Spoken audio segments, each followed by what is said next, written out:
up basically moving into Eisenhower's administration, and basically the treaties are renewed every 10 years, supposedly. Okay. So when Eisenhower realized that he couldn't really get out of this and the treaty, because he was dealing with, shadow government and, the Bilderbergs and the Rockefellers and, the Illuminati, basically, he signed this into executive order, and Captain K, otherwise known as, actually Randy Kramer's, otherwise known as Captain K, was a part of that.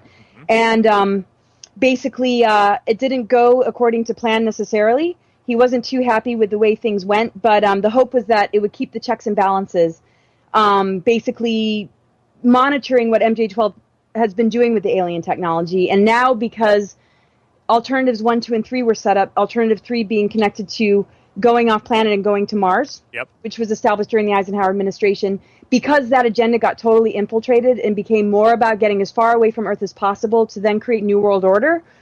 The special section that Ike set up also had a lot of different articles and different things established that if things had gotten too far, they would be under legal authority to be able to disclose everything that's been going on.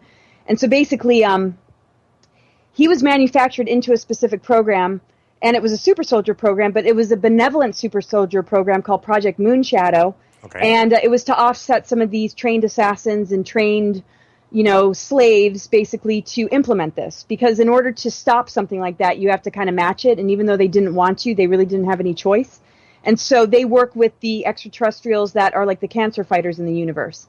And so now, because things have gotten really, gone too far, they're under legal authority to disclose things. So he's not coming out as a whistleblower. He's still dealing with, brigadiers and colonels that are briefing him constantly, and he'll share pretty much anything. I've gotten to know him really well. I've met him in person. We had him on our show, and we did a round table. And basically, he was in a 17-year training program and was then called up and carted off to the Lunar Operations Command to be parceled into the Earth Defense Force.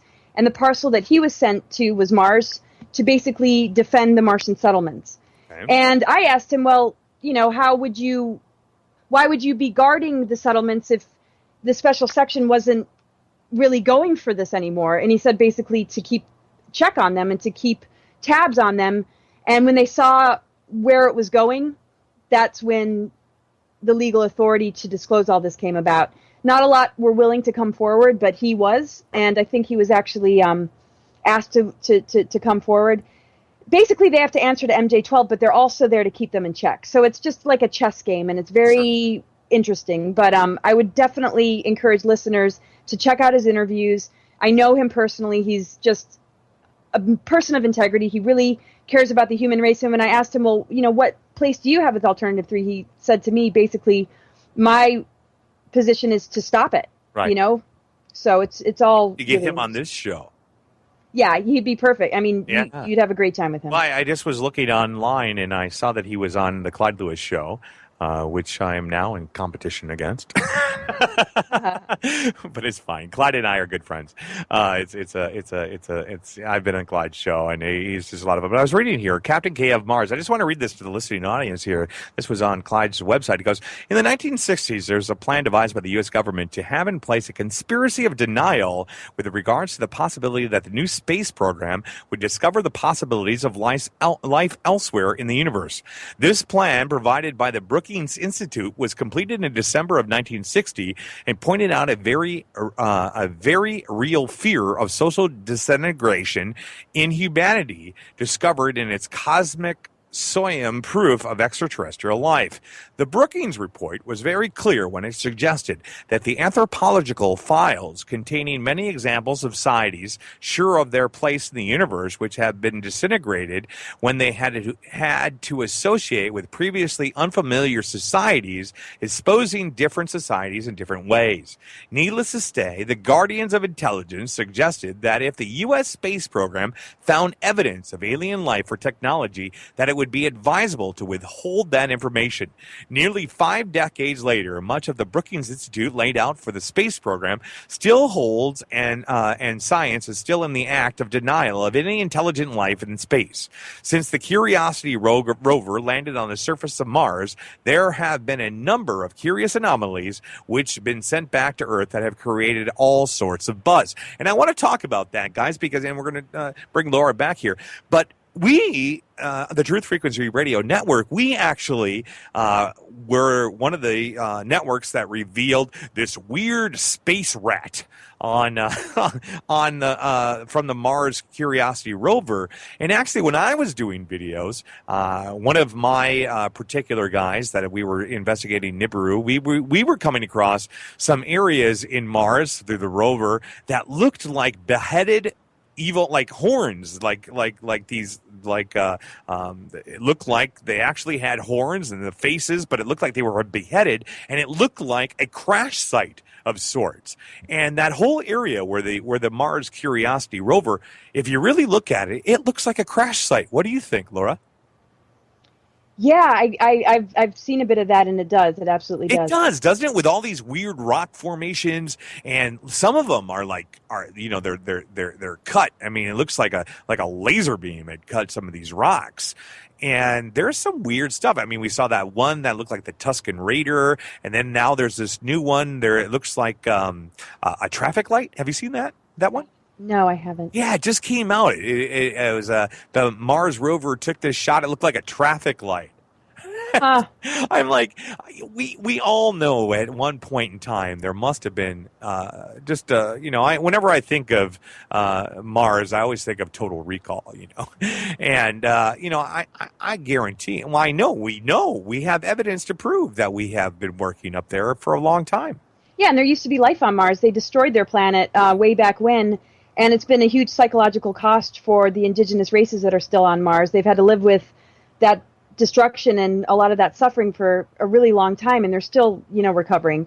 And what's interesting is that the wounded spirits still reincarnate here and on Mars, and it's very difficult for them to be able to move forward with the with human settlements on Mars, trying to take over Mars to put this planet in a new world order. So it's not really the beings on Mars that we have to be that concerned about. They're pretty pissed off, and actually Randy has had to contend with a lot of them, right, and has been to battle with them. He's had his limbs blown off and grown back. I mean, they have advanced technologies that we see in sci-fi movies, and he's had his limbs blown off so many times he can't even count. Yeah, and that's just unbelievable. I know, that's crazy stuff. Michio Kaku talks about these, type 1 civilizations, type 2 civilizations, type 3 civilizations, and that we are considered a type 0 moving into a type 1.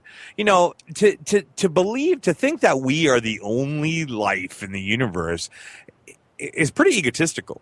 And it's pretty scary, because if we've got radiation in our waters, chemtrails in the sky, yeah, we have nothing but wars and duality, and the mentality that we're functioning on, it'd be scary if we were the only ones. So I don't know how that's an ego boost to anyone, and yet it still is. Yeah, they're like, well, if I can't see it or if I can't prove it, it's not real. Well, there's creatures, beneath the ocean that you'll never see that you probably feel are real, because it's a little bit more easy to accept. But, right, we got to open up our minds. We're not using all of our brains. We're not functioning on our full DNA capacity. And the only way to really upgrade these things is to begin to expand into these greater truths. Mm-hmm. And yeah, it's like not everything's going to resonate. There is disinformation. Of course. But, work on intuition, work on your own self-knowledge and awareness, and it'll help you to find what truth is and what isn't. I mean, that's really, but you have to have an open mind. Well, that's what I said when at the top of the hour, I said, everybody has to find their own spiritual path. It's up to you.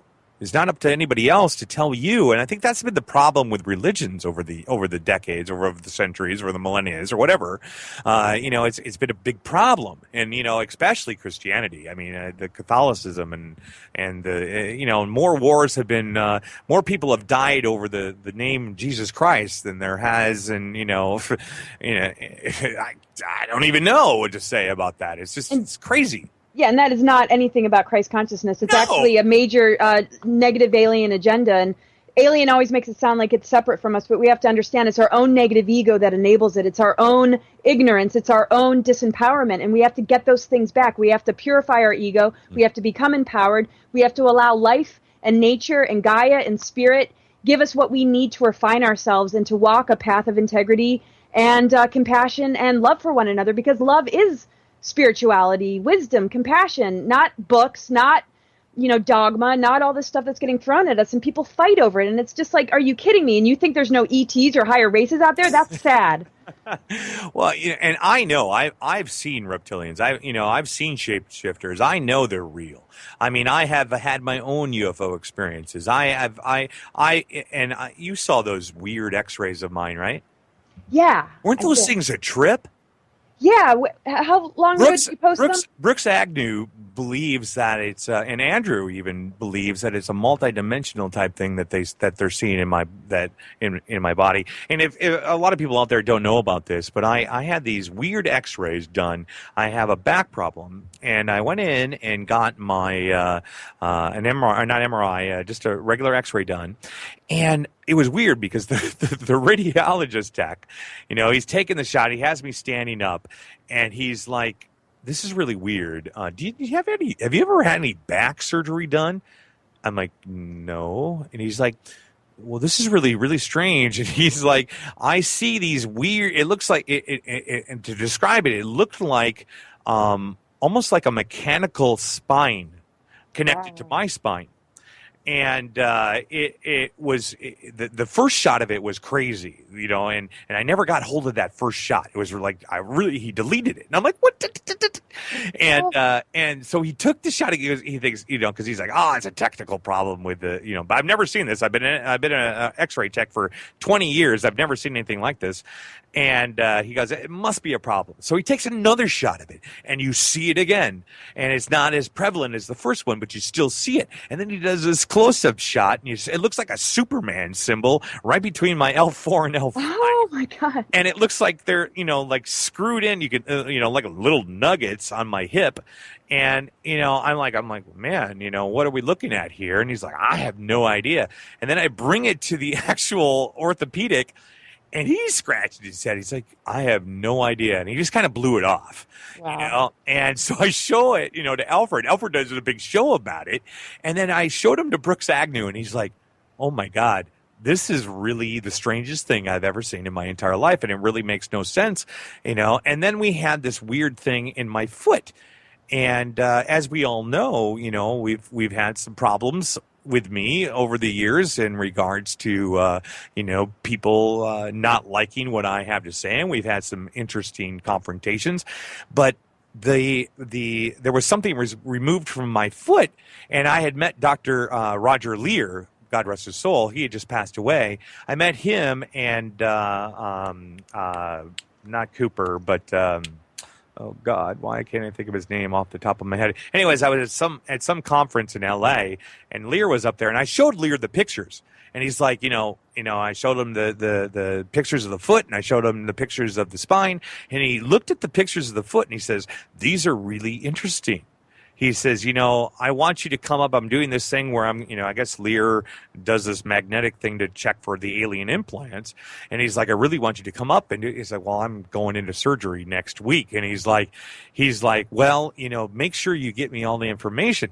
So he's like, but do me a favor, make sure that when they remove this article from your foot, that it goes to me. Mm-hmm. And make sure that you make this aware to the doctor. Make sure that the doctor's aware of this.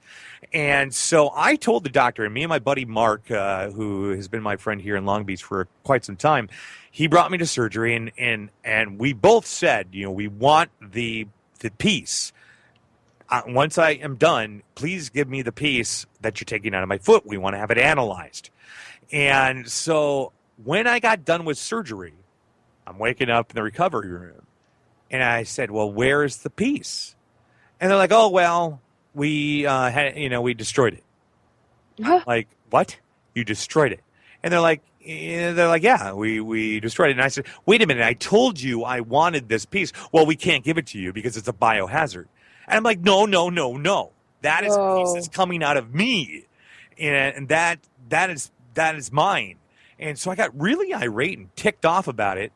And so when, like, a following day or 2 days later, I went in for a checkup with my podiatrist. And I sent an email to Lear, and he emailed me back. He's like, well, we don't have the item now. We can analyze it. I'm like, yeah. And so we're really weird. We're in, and Mark can profess to this. He was in the doctor's office with me. When we're in the doctor's office, him and I are like talking away, and all of a sudden, a helicopter, and we're not near or by a hospital, but we're nowhere near a helicopter pad. A helicopter flies right up to the